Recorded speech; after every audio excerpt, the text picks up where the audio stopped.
four couples J, K, L, M are standing in a line. Their positions are numbered consecutively from 1 to 8, and each person is holding hands with the person on either side of him or her.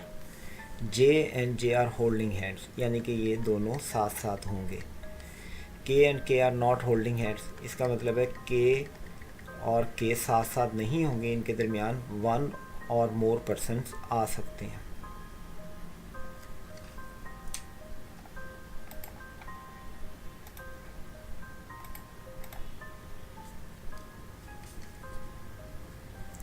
यानी कि K और K साथ साथ नहीं आएंगे, इनके दरमियान one और मोर पर्सन आ सकते हैं.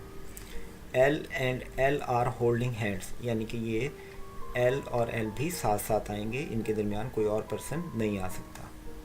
One of the L's is at one end of the line and one of the M's is at the other end.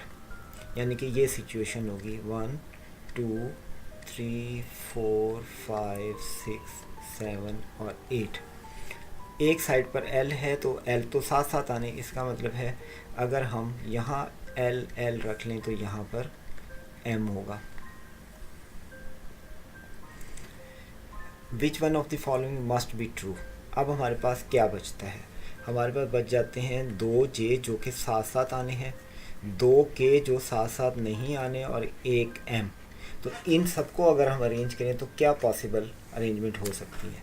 वो पॉसिबल अरेंजमेंट ये हो सकती है कि हम J J और K M K रखें, क्योंकि K और K साथ साथ नहीं आ रहा तो हमने दरमियान में M दे दिया. फिर उसके अलावा क्या पॉसिबल है? ये भी हो सकता है कि दोनों J दरमियान में हों, फिर M हो और K आ जाए. इसके अलावा ये कि दोनों